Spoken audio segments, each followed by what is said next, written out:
Hey, what's going on, guys? So today we're going to talk about the Sig Sauer MCX Gen 2.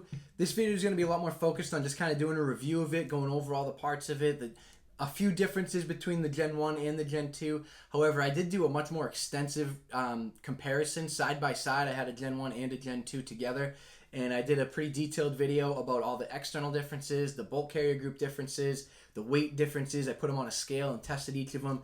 So if you want to check that out, it is on my channel. Sig MCX Gen 1 versus Gen 2 side-by-side comparison is the name of it. So we'll get into the Gen 2 now. Right out of the gate, you'll notice it comes in this nice kind of stealth gray color. I like it. I personally prefer firearms to be all black, but it's not a bad color. The handguard extends all the way to the end of the barrel, and you'll notice it has these two ports here, and that is so you can adjust your gas block, which is actually really nice to have the accessibility to just throw your fingers in there and be able to do that. This port here is because you can also get this gun in 300 blackout. All you got to do is a barrel swap. So if you look at your bolt right here, it says multi-cal, and what multi-cal means is 5.56 or 300 blackout. So when you do your barrel swap, your gas block adjustment will now be in this port. So it's kind of nice that they thought ahead. They thought of that. Even though you get this in 5.56 or 300 blackout, you have that option to adjust it without it being in your way. The Gen 1 doesn't really have that. And they also put this, they make it pretty idiot-proof here. Less gas, more gas. So when you're on a suppressor versus non-suppressed, you know which way your gas block is supposed to be facing. So that's kind of cool that they did that. If you don't know what a gas piston system is, I'll show you. So as you fire this, the gases come out through the barrel. A lot of it gets caught up in this gas block here, and the pressure from the gas is what sends this piston back, which pushes the bolt carrier group back, and then the recoil springs stop, and then they bring the next bullet into the chamber, next round into the chamber.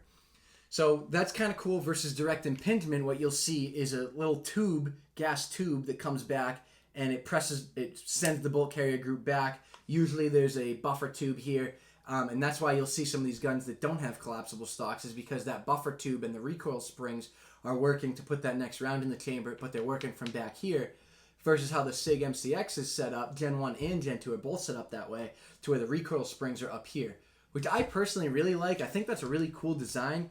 I'm not sure why more companies don't do that, but I really like that feature. And we'll open this up and I'll show you.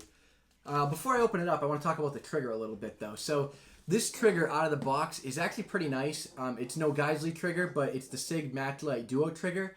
And I'll show you, if you don't know what a two-stage trigger is, it's as you press this back, take the safety off, you press this back, you'll notice the trigger's moving ever so slightly. So as you go to pull that back, you have first stage, second stage. So I'll show you again one more time. So as you press, you press, you press, first stage is just that to that, and now you have a lighter trigger pull. What it's doing is basically taking more, it's altogether, I think it's somewhere between like 4 and 5 pounds, maybe 6 pounds altogether, but your first stage is pretty light. You have like a maybe 2 pound pull, 3 pound pull through that first stage. And then to get to that second stage, you're only pulling another 4 or 5 pounds versus 7 or 8 pounds from just here to pulling it back once on a one-stage trigger. So again, I'll show you. I'll try and come from this side so you can see. Stage 1, Stage 2. Like I said, it's a pretty good trigger for an out-of-the-box gun like that. We'll take this apart now and we'll show you the bolt carrier group. I'll show you those recoil springs I was talking about.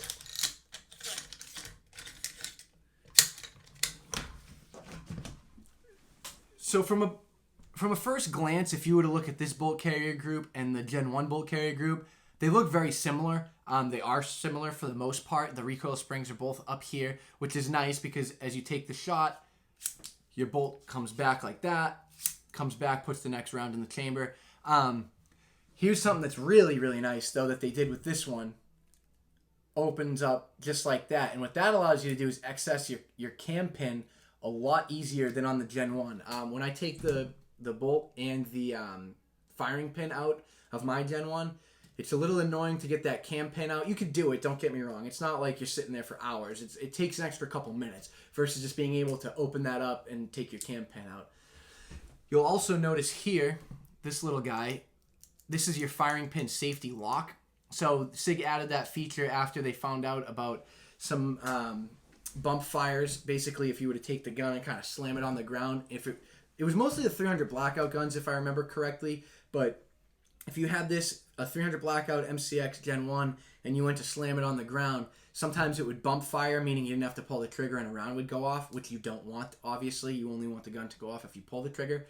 So they added that little safety pin, firing pin safety right there. And the firing pin on this also, I'm not going to take it out, but the firing pin has a little spring in it, which just kind of absorbs some of that if you were to slam it. And like I said, so as the gas comes up into the barrel, presses on this, sends the recoil springs back, and then it puts the next round in the chamber. Versus having your recoil spring in your buffer tube. It's just a nice little, I think it's a nice feature. I like that setup. And then also the way these springs are, you don't really hear them versus when you listen to a buffer tube style gun. You hear it a lot more. I think just because of where it is in the gun and all that, the way it's set up, but you really don't hear these recoil springs, which is nice. I like that. When you're shooting and you just keep hearing that dong, dong from the springs, it drives me nuts for some reason. But let's see what else. So we got the stock, we got the trigger, got the gas block, the gas tubes. Overall, it's a really nice gun. It's ambidextrous, which is really cool. So safety on both sides, mag release on both sides.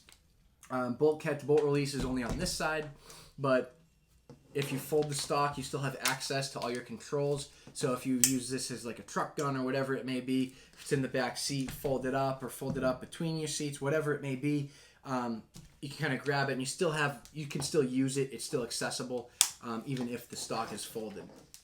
So as far as the QD mounts, it has QD mounts here and here. The stock is set up to be like wrapped.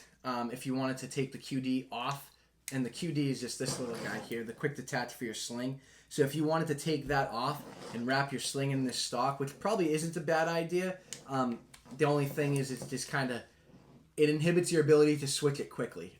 You basically you're going to have to leave it there unless you want to tie up your QD mount.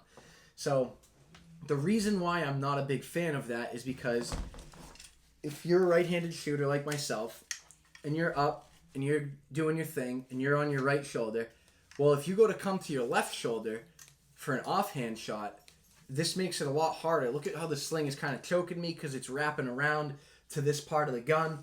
So that's why I like to either wrap them or have them attached over here, because if you're on your right shoulder, now it's way out of your way. Then as you come to your left shoulder, it's still not choking me, it's not in my face, it's just out of the way. So that's why I personally like the other stock that the Gen 1 came with, that kind of skeleton stock. You can buy them for this, like $200. So I've been trying to convince him to buy it for a little while. He hasn't yet. But still, overall, it's a really, really nice gun. I'm a huge fan of the setup. I like the piston action versus the direct impingement. And that's about all I have for as far as the review setup. I can kind of talk about a little bit how he set this up. So he's just got that angled foregrip here. He's got a Romeo 5 red dot, Ferro Concept Slingster. I'm a big fan of the sling. I have the same sling. I like it a lot. I like the adjustability of it. Gray Guns also makes a really nice adjustable sling as well. And the Sig Romeo 5 is a good kind of cheaper red dot, but I have one on my Rattler, and I like it. I think it's nice. So yeah, there's not too many things that you really need to change on this gun when you buy it. It's pretty ready to go out of the box. It's not one of those guns that comes and you're like, oh, I should buy this or buy that. The charging handle's pretty nice. You can't always get that Radiant Raptor charging handle, which is very nice, but it's not going to be too much different. And then the trigger's nice. I would still put a Geisley in it, though. The Geisley MCX triggers are really, really nice. Yeah, other than that, that's your Sig MCX Gen 2 review. So let me know what you think in the comments, and let me know if you pick one up. Thanks for watching.